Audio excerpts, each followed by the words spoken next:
Peregrinos de Cristo presenta Hermanos en Cristo, respondiendo al llamado, historias que transforman. Bienvenidos.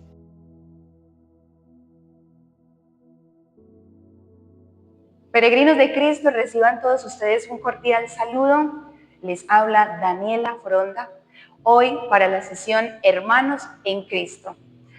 Les doy las gracias por estar aquí, por ser parte, por formar parte de este pequeño proyecto, de esta pequeña barca que llevamos para todos ustedes, en nombre y en pos de Jesucristo nuestro Señor.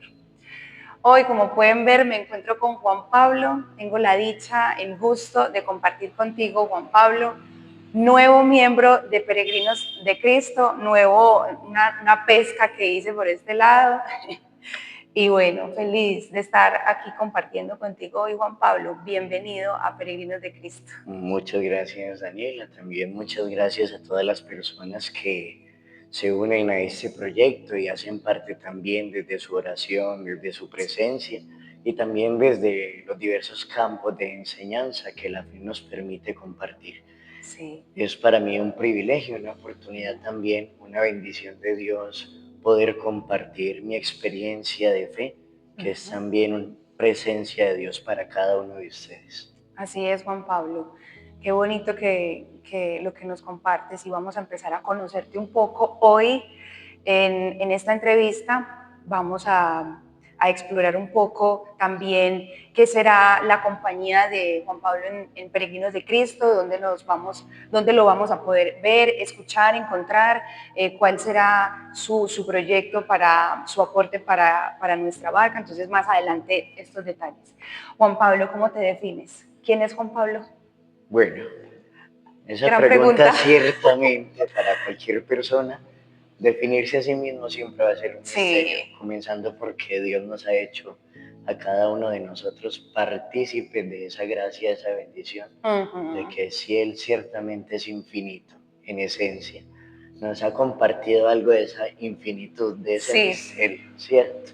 Y conocerse a sí mismo es un trabajo de toda la vida.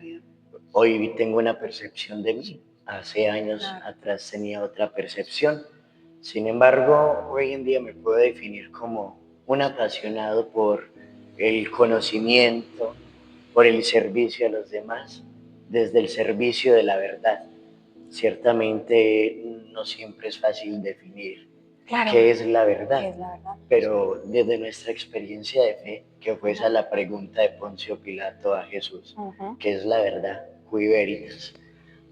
Esa misma pregunta nos hacemos nosotros cada día, pero desde la fe respondemos, Cristo es la verdad, Cristo es el camino, Cristo es la vida.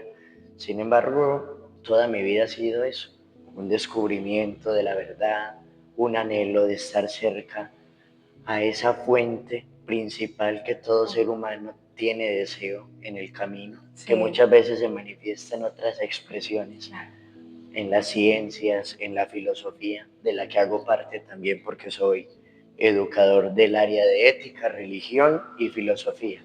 Y actualmente me encuentro terminando la carrera de filosofía en la Universidad Católica del Norte. Soy hijo de esta parroquia, 10 años monaguillo aquí. Luego fui seminarista durante 8 años y ahora me encuentro de profesor y tengo 29 años. Todavía estoy joven, aunque a veces la apariencia física no lo permita tanto, pero es justamente eso, ese trasegar de mi vida. Claro, qué recorrido tienes, Juan Pablo, y sobre todo la experiencia, y te voy a resaltar algo ya aquí delante de todos: humildad. Veo en ti un ser muy sencillo, muy humilde, muy transparente, y es lo que hace falta encontrar en el corazón de muchas personas que lamentablemente debido a sus conocimientos, a su capacidad cognitiva, a su intelecto, han olvidado esta cualidad tan bonita, este don tan bonito que es la humildad. Ciertamente. La sencillez. Gracias por esas palabras. Es un trabajo de cada día. No puedo llegar a decir, bueno, que de uno puedan percibir eso, ¿cierto? Pero adscribirme o catalogarme ciertamente con esa cualidad creo que no conviene mucho a la hora ciertamente de Ok, uno describirse. Es bueno que a uno lo reconozca, claro, pero cuando uno se exalta por una cualidad en sí, específico, tiende a perder justamente esa esa virtud. virtud. Pero tampoco ha sido algo de la noche a la mañana. Yo creo que el Señor ha sabido pulirme con los Ujú, años porque, como decía San Pablo, me dieron a conocer un misterio tan grande sí, que mi corazón se inflaría y mi exacto. mente frente a muchas cosas, pero el Señor me ha recordado lo frágil que soy Ujú, y desde esa fragilidad es que me he tenido que transformar muchas veces. muchas veces, tienes toda la razón. Juan Pablo, ¿has sido creyente desde niño? Creyente, sí. Mi familia, sobre todo mi abuela, desde pequeño me traía a las Eucaristías y he Ujú, tenido una experiencia de fe durante toda mi vida, sobre todo pues desde que empezamos a ser conscientes de sí, esto que creemos. Pero yo creería que hay un momento como que culmen donde yo digo, no solamente soy parte de ujú, una iglesia, no soy solamente un miembro, sino que empiezo a comprender qué es eso en lo que yo creo. Y a partir de eso, suena irónico o no, incluso paradójico, pero a partir de ello yo me considero cristiano. Y eso sí, fue casi en el cuarto año de formación del seminario, porque años atrás era una cuestión más de adherirse a un estilo de vida, pero no tenía una experiencia personal de Cristo, no exacto. la tenía. Eso fue dándose con los años. Ok, mencionaste algo ya full interesante y es seminario. Juan Pablo, entonces decidiste ingresar al seminario. ¿Qué te llevó a dar ese paso? Bueno, esa historia es Ah, demasiado larga, pero la voy a resumir como en sí, unas etapas que se fueron importante, presentando. sí. Desde niño yo quería ser médico, ¿cierto? Sobre todo porque a mí el sufrimiento humano desde pequeño ha sido algo que me ha conmovido demasiado y que me mueve las entrañas. Por más argumentos, por más ideas, por más razones que den, el mero hecho de ver que alguien esté sufriendo es suficiente para cambiar alguna de mis perspectivas, de mis actitudes, entre otras cosas. Ujú. Entonces me enfoqué primero en esa parte corpórea, Oh, cuidado del cuerpo, de la enfermedad, del dolor de aquellas personas que se encuentran postradas en una cama. Y poco a poco, pues estando en esta vida de la parroquia como monaguillo, me fui sintiendo atraído por la vida del seminario. Cuando yo estaba en décimo, eso fue en el 2012, vinieron algunos seminaristas con el padre Diego Alejandro Pérez, sí. acá de la diócesis, a invitarnos a ser parte de alguna de estas convivencias. Yo fui por curiosidad, en ese momento no tenía intención Ah, ninguna de entrar al seminario. Es más, me preguntaban y los padres de acá me decían, ¿usted va a entrar al seminario? Y yo, ni loco, ciertamente. No tenía ese horizonte en mi vida, sí. yo tenía proyectado una vida de familia, muchas cosas. Estudiar filosofía, hacer una carrera universitaria, pero a partir de esa experiencia en el seminario, mi mente en toda idea empezó a transformarse, a cambiarse y a modificarse. Sin embargo, no había tomado la decisión. Hice décimo, 11, me aceptaron en el 2013 a final para ingresar al seminario de acá de la diócesis. Ujú. Pero estando en la excursión en Santa Marta, el último día llamé al padre y le dije, me voy a tomar un año para tomar esa decisión. Wow. Renuncio, no quiero entrar todavía al seminario. Y empecé a hacer otro proceso, entrar a la universidad, bueno, muchas cosas. Ujú. Entré a trabajar, ese año fue un año totalmente distinto. Pero en el transcurso de ese 2014, algo me decía que tenía dentro un deseo más, algo más profundo, otra perspectiva, de tanto orar a Dios, de tanto pedir, confesarme, recibir los sacramentos, discernir, escuchar consejos con el párroco de aquella época que habíamos formado un semillero de vocaciones, que era el padre Laureano. Ujú. empezamos a tener un proyecto de semilleros vocacionales. Ujú. Y a partir de ahí, yo como que sentía que la vida parroquial no era para mí, pero Ujú. tenía el deseo de la vida sacerdotal. Sin embargo, sentía que ese no era mi ambiente. De Ujú. tanto consejo y tanta cosa, un día le dije al Señor, me fui, me confesé, estuve en adoración al Santísimo, hice de De todo, todo. pidiendo la asistencia del Señor. Sí, Recuerdo que consejos tenía muchos, claro. de los padres, de mi familia, de mis amigos, y entre tantas ideas también había confusión.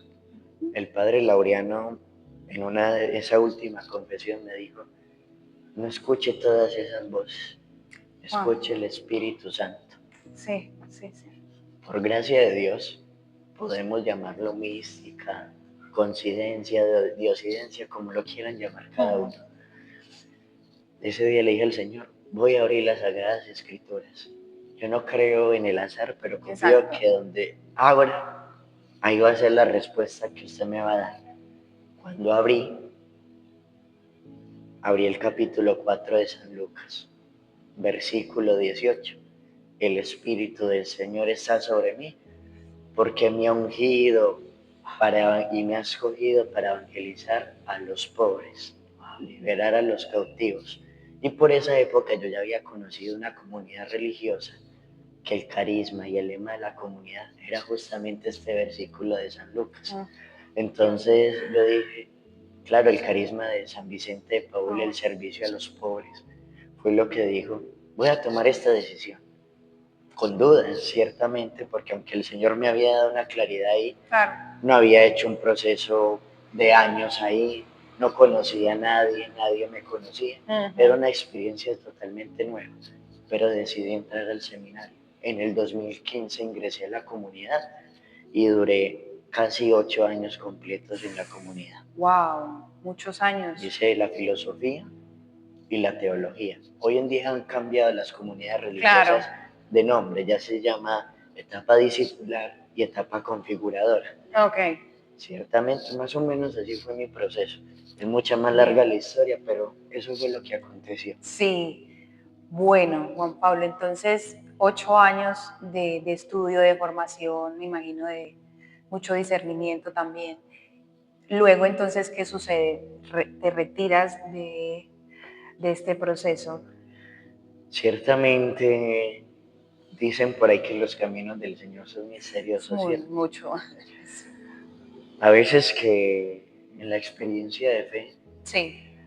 como le decía a usted ahora y para todos ustedes, uno vive conversión, ¿cierto? Ujú. Yo no soy de los que creo que hay un momento único de conversión, ¿cierto? No es que yo me convertí cuando empecé a creer, no. La conversión es un proceso de todos los días, Ajá. porque es que es una transformación profunda del corazón. Los griegos hablaban de la metanoia, es decir, de la transformación de la mentalidad, de las ideas y del pensamiento. Claro. Y en la Biblia se habla de que esa transformación viene desde el corazón, no como órgano, como muchas veces lo Ujú. concebimos, Claro. sino como símbolo, porque para el pueblo de Israel el corazón era el lugar donde residía el El espíritu. espíritu. Sí. Entonces es una transformación del espíritu. Fue en el 4 año de formación, casi unos meses después de que el Papa Francisco vino a Colombia, Ujú. donde de tantas luchas internas, de búsquedas, tuve una experiencia donde por fin, en medio de todo, me sentí amado por Dios. Porque muchas veces sí creía que Dios estaba presente. Ujú. Tenía una formación académica, catequética y Ujú. un recorrido eclesial bastante grande, Ujú. pero la experiencia personal de Cristo Claro, no la tenía. claro. Y es a partir de muchos sucesos entre pobres que me encontraba y en quienes descubrí el rostro de Cristo. Compañeros muy buenos, pero con fragilidades también, Claro. como yo, donde yo empecé a comprender, incluso después de varias lecturas, que la conversión excluye el pecado, ciertamente, pero no lo excluye como una obligación, lo excluye como un proceso de amor en el que yo evito el pecado, no por la condena, no por el peso de la culpa, sino por el amor que siento, el amor que me lleva a querer evitar todo aquello que me destruye, que destruye mi comunión con los hermanos, con la creación, conmigo mismo. Y todo eso en última reside en una sola cosa, mi comunión con Dios. Dios siempre permanece, somos nosotros los que nos alejamos. Así es. Y fue ahí donde empecé como a vivir un proceso profundo de conversión. Por ahí el libro del Apocalipsis dice, en el cántico del Apocalipsis justamente, donde todos dan gracias a Dios porque ha sido condenado o precipitado el acusador. Muchas veces creemos que Dios es el que está encima de nosotros diciéndonos, no, Él es el que está diciendo, levántese. Sí. Necesitamos eso porque el que nos acusa es el demonio. El que nos acusa muchas veces también es nuestra conciencia deformada. Pero Dios dice, levántate y no peques más. Y ese no peques más no es una sanción como, bueno, entonces se volvió y se equivocó. Sí, entonces, no, ya. es, Exacto. venga, recuerde el amor que yo le tengo a usted. Recuerde para qué te cree, como decía San Agustín. Nos hiciste, Señor, para ti, nuestro corazón está inquieto hasta que descanse en ti. Entonces yo viví esa experiencia. Eso fue ya casi en el 4º año de formación. Un año profundamente de oración, espiritualidad y vida comunitaria. Okay. Luego me mandaron a un año de pastoral y pasó todo lo contrario. Sí. Allá me encontré profundamente con la soledad. Wow. Vivía con un párroco, pero él a veces tenía que salir a hacer diligencias de la diócesis o demás. Y yo me quedaba solo. Y en la soledad maestra es fuerte, pero también se descubre uno mucho, en demasía diría yo. Y frente a esa situación, todas mis fragilidades salieron a flor de piel. Claro. Descubrí como en psicología llaman a veces nuestros demonios internos. Y pasar de un año donde me sentía en la gloria, Claro. en la santidad, Sí. en la pureza de vida, a encontrarme con una barrera completamente distinta. Ahí fue donde empecé a tener como una crisis de fe, a renegar de Dios, de los sacramentos, le cogí hastío, pero permanecía. Así me chocara estar 5 minutos ante el Santísimo, me iba para allá. Y le decía al Señor, esto es lo que te puedo dar en el momento. Ayúdame a dar más, pero no sentía.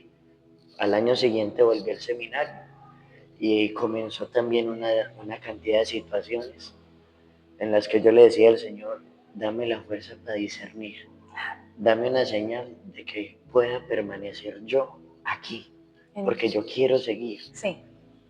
Pero escuchando a mi director espiritual, a una religiosa que también era psicóloga y me acompañaba, fui tomando la decisión poco a poco, en oración, de que mis limitaciones humanas, aunque Dios las puede transformar, Dios también puede hablar a través de ellas.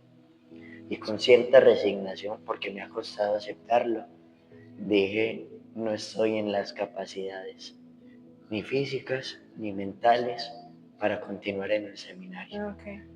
Y dije, quizá es una suposición, porque uno nunca podrá conocer a plenitud hasta que estemos delante del Señor que nos revele toda nuestra historia. ¿Qué pudo haber pasado después? Pero yo decía, estaba enfermo, había bajado casi 10 kilos. Wow. Tenía mucho cansancio.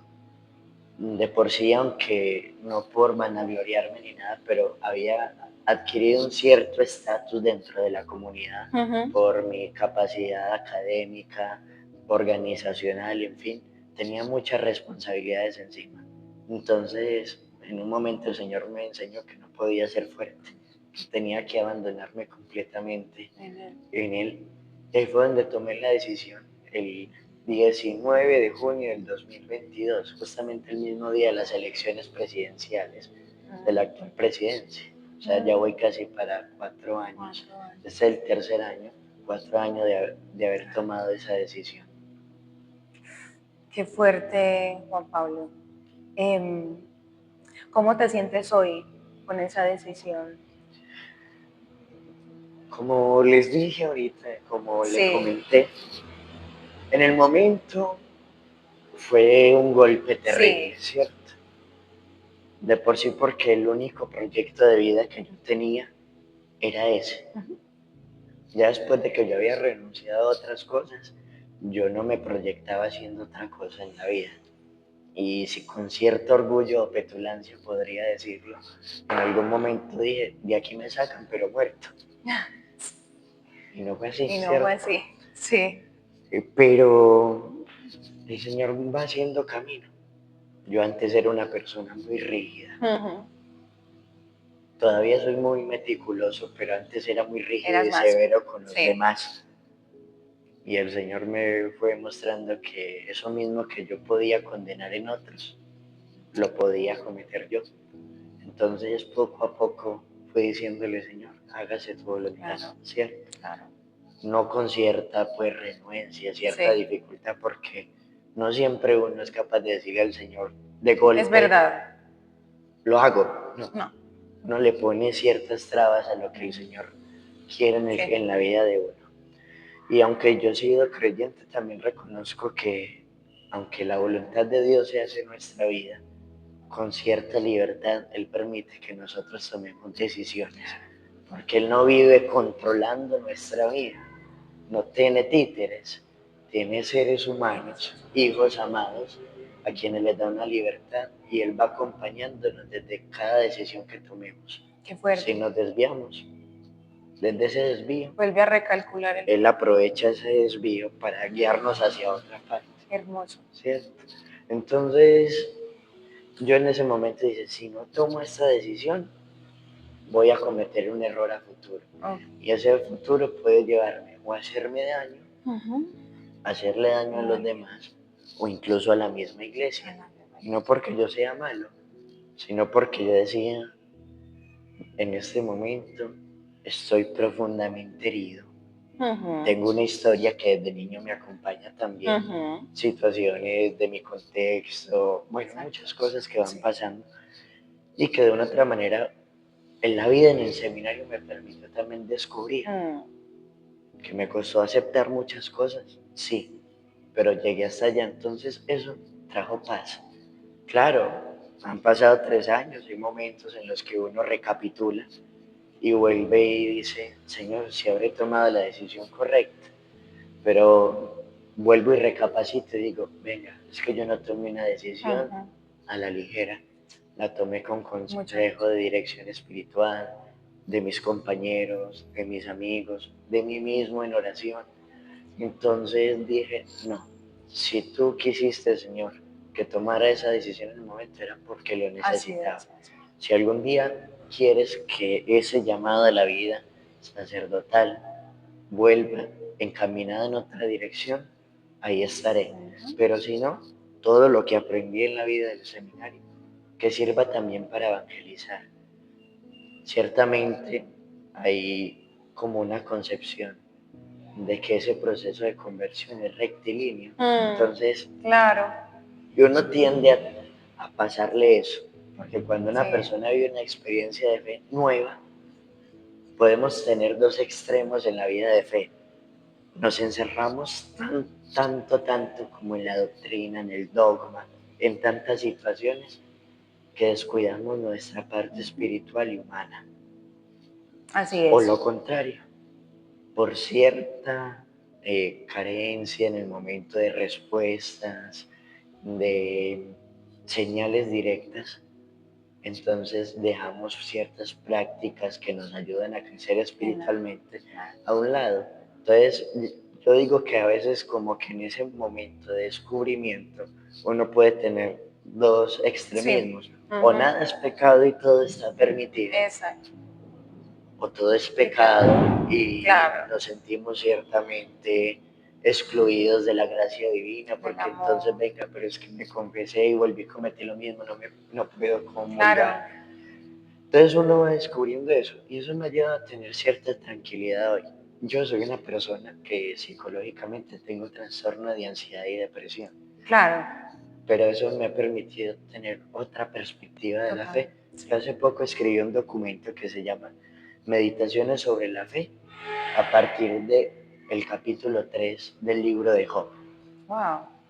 porque Job maldice su vida. Sí. El momento de su nacimiento, Sí. reniega de Dios, porque hay esa concepción de que tener fe te excluye de los problemas. Exactamente. Y no es así. Exactamente. Esta, no voy a decir en mi cruz, pero en cierta medida, esta ha sido mi experiencia de fe que me ha llevado a vivir la fe de otra manera, en comunión ciertamente con la iglesia, porque nunca me voy a alejar de lo que la iglesia dice, pero ciertamente cada quien vivencia esa fe desde su propio contexto. Entonces, hoy en día me siento tranquilo. Quiero evangelizar desde mis límites. Suena paradójico, pero desde mi pecado, que lo concibo como una posibilidad para crecer, para amar y también para tener compasión de aquellos que viven esa misma realidad. Bueno, Juan Pablo, vamos a pasar entonces a unas pequeñas preguntas o grandes preguntas. Digo pequeñas porque son cortas, pero a la vez yo creo que son muy grandes. ¿Quién es Jesucristo para ti? Ciertamente son preguntas pequeñas, pero con una amplitud inmensa. A ver, definir quién es Cristo para mí. La palabra tiene dos aspectos. Sí. Lo que se dice y lo que se calla, ¿cierto? Vale. Asimismo es Dios. Dios se comunica, pero tiene silencios. Y esos silencios también son palabras. Palabra. Es complicado, porque los seres humanos, y mucho más en esta sociedad que estamos tan acostumbrados en la actualidad, al ruido, al entretenimiento, a la sobreestimulación, sí. Eso nos lleva muchas veces a no descubrir esos aspectos. Pero para mí, Cristo es justamente eso. Primero, es persona. No nos podemos olvidar de eso. Porque si Cristo me queda en un concepto, entonces no tiene mayor relevancia en mi vida. Es persona divina ciertamente, pero es una persona con quien me comunico. Y desde esa comunicación es mi amigo, es mi compañero, es mi sustento, es mi todo. Ahora bien, cuando digo es mi todo, no significa que hay otros espacios en la vida quizá que no estén directamente relacionados a él. Sí, no todos. Incluso muchas cosas que a veces hacemos no van conforme a ese proyecto, pero se convierte él en un paradigma, ¿cierto? Es mi ejemplo a seguir. Sus modos, los modos que yo quiero tener, sus acciones, las acciones que yo quiero vivir. Ciertamente desde mi realidad. No puedo pretender que quizá algunas cosas, como San Pablo en algún momento le dijo al Señor, Señor, quítame este aguijón de la carne. Y el Señor le dice, te basta mi gracia. En otras palabras, casi que le digo un no. Decir, eso que usted tiene es la posibilidad que yo tengo para poderme comunicar con usted. Porque si usted, desde esa fragilidad, crece, se olvida de mí. Entonces, en algunos momentos Dios para mí, especialmente Cristo, porque mi espiritualidad es cristocéntrica. Sí. Y la espiritualidad de la iglesia es cristocéntrica. Es justamente eso. Desde ahí yo intento llevar todo hacia Él. Pero yo reconozco que hay mis limitaciones y que debo de hacer un camino para poder ir poco a poco, paso a paso, conformando mi vida con Él. Y eso no quiere decir perfección, quiere decir amor constante. Sí. San Pablo lo dice, si yo hablara todas las lenguas, conociera todas las ciencias, y traduzcamos eso a la actualidad, si yo me supiera el catecismo de la Iglesia Católica, los mandamientos, si los cumpliera, si hiciera todo, pero no tengo amor, de nada me sirve. Y ahí San Pablo describe directamente, de manera consecutiva, Claro. qué es el amor. Paciente, servicial, no tiene envidia, no busca el mal, todo lo cree, todo lo espera, todo Claro. lo soporta, se goza en la verdad. Entonces ahí es donde uno dice, el amor es un camino y Cristo para mí es ese camino. ¿Camino de qué? De amor y de servicio. Wow, qué bello. ¿Quién es María para ti? Bueno, eso también va como proporcionalmente relacionado.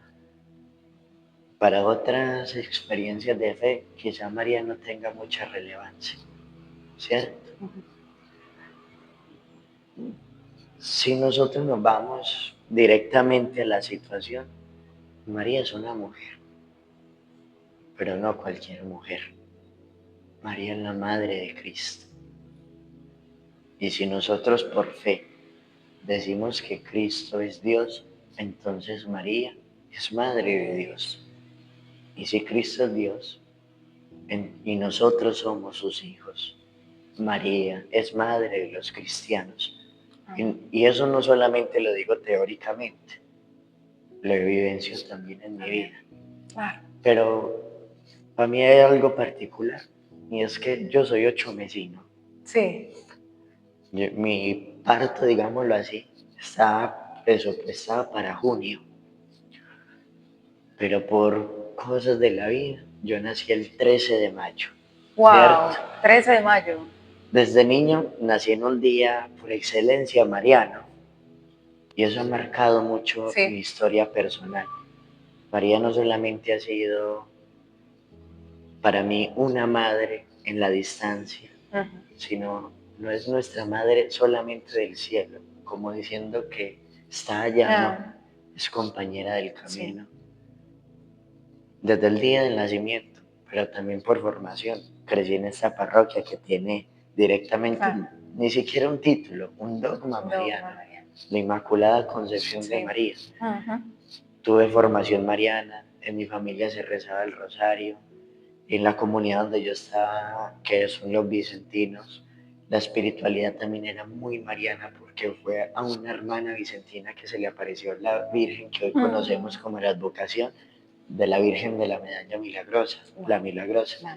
Entonces, María no solamente ha sido para mí una definición dogmática de que es Madre de Dios y Madre nuestra, sino realmente una mujer presente en mi vida. Okay. En mis momentos de mayor tristeza, en mis momentos de dudas de fe, de cansancio, pero también en mis alegrías, María ha estado presente. Y nunca, nunca, nunca me falta un momento en mi vida que yo no recurra a María. No, y algunos dirán, no, pero es que Cristo es el intercesor directo del Padre, pero todos sabemos el amor profundo de ese Hijo, de Jesús, hacia su madre. Y el amor que la primera comunidad de cristianos tuvo a María, porque la vieron como un modelo de discípula. Y como modelo de discípula, por su sí a Dios, acompañó también a los primeros cristianos, especialmente a dos de los grandes evangelistas que son Juan. Nada más que Juan. Y según la tradición, lo que Lucas escribe en su evangelio, o por lo menos si no fue Lucas directamente, la comunidad que Lucas evangelizó, tuvieron contacto con algo de la historia de María. Wow. Y eso nos lleva a decir que no solamente espiritualmente, sino desde los inicios de la iglesia, María fue una pieza clave para la comprensión del misterio de Cristo, y así lo ha sido en mi vida.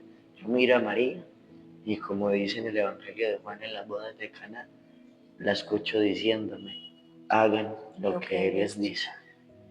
Puede sonar muy romántico, no, hermoso, algo muy místico, muy lindo, porque no es una voz que esté directa, pero es una experiencia de fe que se ha construido en cada paso, en cada lectura de la palabra, en cada testimonio de tantas personas. Y además que mi mamá también, humanamente, mi madre terrenal, digámoslo así, ha sido un ejemplo para mí. Y eso me llevó a que la figura de la mujer también fuera central en mi vida.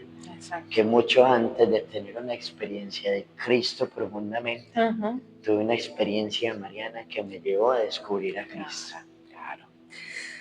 Wow, Juan Pablo, bueno, vamos llegando al final. Eres docente en filosofía, tienes entonces estudios en teología y también en psicología. Sí. Vamos a contar con tu presencia en Peregrinos de Cristo en un espacio donde vamos a abordar todo el depósito de la fe, magisterio, tradición, doctrina.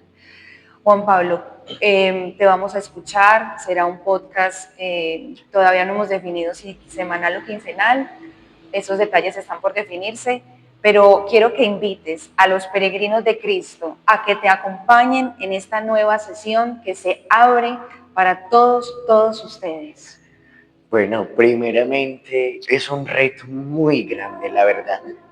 El depósito de la fe no solamente se reduce a aquello que teóricamente nosotros podemos transmitir, sino a la experiencia milenaria de la Iglesia, que se ha concentrado en lo que nosotros los cristianos católicos definimos como las fuentes de la revelación, que son las Sagradas Escrituras principalmente. Sí. Pero no solamente ella, sino también la tradición de la Iglesia y el magisterio, que las tres se complementan entre sí.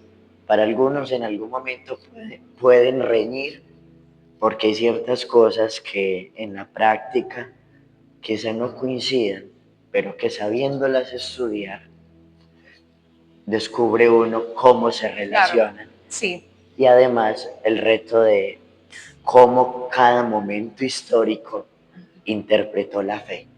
Porque entonces algunos dirán, no es que hace muchos años se pensaba una cosa distinta. Y vamos a ver que ciertamente eso responde también a la comprensión humana de la presencia de Dios en el mundo a través de la historia.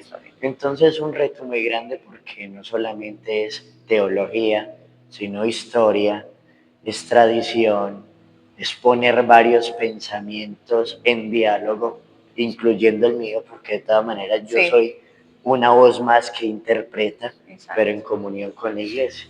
Entonces los invito a todos a que vivamos este espacio con mucha fe, con mucha alegría, pero también con mucha capacidad crítica, porque hoy más que nunca la Iglesia tiene un reto muy grande. Y es el testimonio principalmente, pero también la fundamentación teórica de sus creencias, porque hoy estamos ante una pluralidad inmensa de concepciones, de ideologías, incluso dentro de la misma Iglesia, que no necesariamente se tienen que volver posturas en enemistad, sino que el Espíritu también ha suscitado en la actualidad tanta pluralidad de carismas, que incluso pasaban las primeras comunidades cristianas, que nos vemos en la necesidad como de ponerle un orden a esto para no confundirnos, para no perdernos. Pero es la invitación de todos, no necesariamente tenemos que estar de acuerdo en todo, pero sí vamos a profundizar en aspectos que nos ayudarán a crecer no solamente en la parte espiritual, sino humana y doctrinal de la Iglesia. Así es. Juan Pablo, bienvenido a Peregrinos de Cristo. Yo te doy las gracias. Bienvenido a esta pequeña barca nuevamente. Esto es un trabajo que hacemos con, la verdad es muy sencillo. Ya puedes ver, tengo un trípode, mi teléfono, es algo realmente sencillo detrás de cámaras. Ahí es un pequeño grano de arena. Lo hacemos desde diferentes aristas. Carlos Martín lo hace desde la Sagrada Escritura, el padre John Freddy lo hará desde el Catecismo, ya tú lo vas a hacer desde el depósito de la fe, mi persona aquí pues bueno, muy poco lo que puedo contribuir, pero sé que lo hacemos con amor y lo hacemos para Cristo y Él sabrá multiplicar en los corazones de quienes nos ven y nos escuchan lo que queremos transmitir. Mil Sí, gracias a gracias. usted y a todos los que van a ser parte de eso. Amén. Yo soy un fiel creyente de que muchas veces nos preguntamos dónde está Dios, Sí, porque estamos esperando, perdón la expresión, entre comillas, milagros, no porque exacto, no existen, exacto.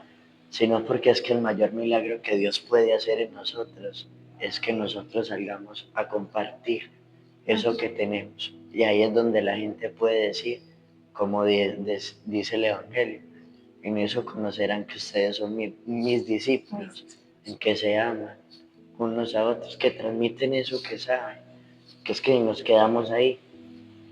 Dios no se puede hacer presente, no porque no tenga el poder, Claro, sino porque cuenta con nosotros, respeta nuestra libertad. Entonces, mil gracias por ello. gracias Juan.